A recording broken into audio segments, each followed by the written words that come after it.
If you have a family member in your life and you don't like their significant other, I have a theory about you that I think is going to ruffle some feathers. So I talked about this a couple of weeks ago where I was explaining this thing that was going on with my friend's sister's significant other. So she just started dating this guy after being chronically single for years, which relatable. And her family is just kind of not a fan of the guy for kind of just petty reasons. They just think he's kind of quiet, there's not really what they pictured for her.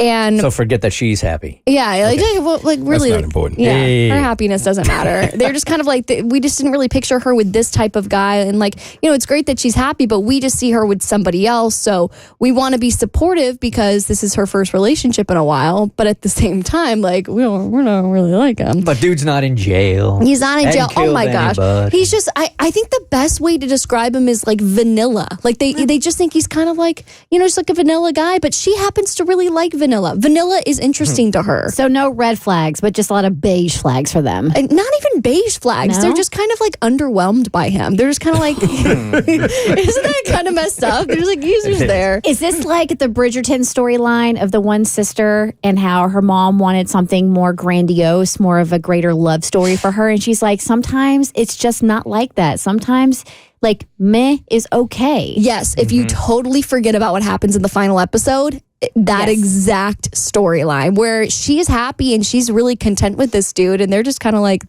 this is who you're choosing? Yeah. Okay.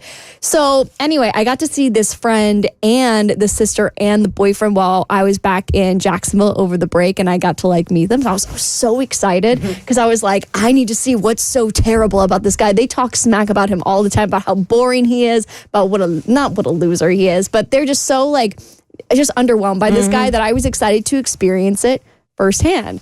So we all go out to drinks and we're hanging out, and I meet the guy. We'll call him Jack. Jack is a lovely man, and I'm sitting there with just kind of a very scrutinizing eye, waiting him to say something problematic, and I'm gonna take notes and write it down and be like, yeah, this is the reason that you should break up with this guy. You guys were right all along. Your gut was correct. Lovely says it all. When you say he's a lovely man, meh.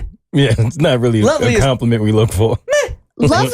Lovely is meh. There is nothing. We've had this argument on the show for years and years and years. There is nothing wrong with meh. And remember, we got into the argument because it had to do with the season of The Bachelor or Bachelorette, and he chose the wowza, not wowza, as far as an aesthetically wowza, but just she was more exciting and the other one was more safe. There's nothing wrong with the safe pick. And she picked the wowza guy, right? He picked her. She was the wowza girl. There was a wowza girl and there was a meh girl. What season is this? I honestly don't remember. This was so long ago. And we got into an argument on the air because you were all about no, you need to make the exciting pick because that's the one that you're going to have longevity with. And I'm like, no, you have to pick the boring safe pick because that's the one you're going to have longevity with. I remember this fight. We got into hands. I mean, we started hitting each other. Started moving furniture. Yeah, when the mics went off, we were punching each other. Lovely to me is a good compliment. I don't mean lovely in a bad way. Lovely to me is pleasant. I get it. I met him. I'm like, oh, he's so lovely. He's so pleasant, and he's exactly kind of how they describe. He's just a nice dude.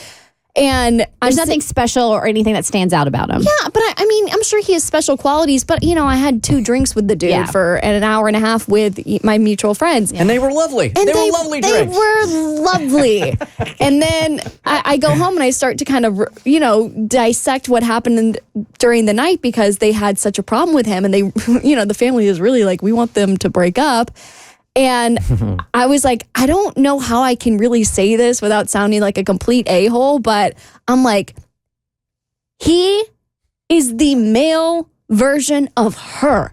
And I'm like, if you don't like him, oh wow, you kind of don't like your own kid. Oh, you went deep. I didn't know you was going that. I know this is a really harsh theory, but now that I think about it, this is the third time I've kind of come across families with this similar situation where they're like, oh, we just don't really like him. But I'm like, he's literally the male version of her. So I think this, in a minor way, gets back to a conversation we had yesterday in that do opposites attract, or is similarity a better long-term play? And at the end of the day, I think compatibility is everything. And if they're compatible and they're both lovely, it sounds like a great match. They are two of the most pleasant humans. They have never had a ill feeling towards anybody, towards life, towards themselves. They will be happier than I will ever be in my entire life. They have free-flowing serotonin. And I think we should be happy for them and stop trying to break them apart. But that's my theory. If you have an issue with your kids or whoever's significant other, maybe you should take a look and be like, maybe if they weren't your kid, you wouldn't like them that much either. The Bert Show.